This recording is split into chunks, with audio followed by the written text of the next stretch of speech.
Hello friends, welcome to my YouTube channel. In our today's video, we will learn about proper function, how to use proper function and exactly where it is utilized in our daily work in Excel.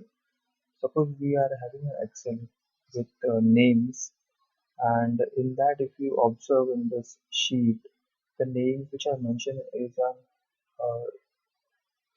capital letters, small letters, alphabets, things like that. So in case if you want to make it proper, we will use proper function. So let's see how it works.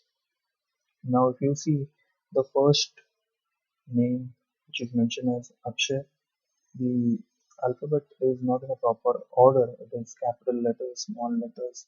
So if I only want the first alphabet as capital and the remaining alphabets in small letters. So how it works, you use a proper function.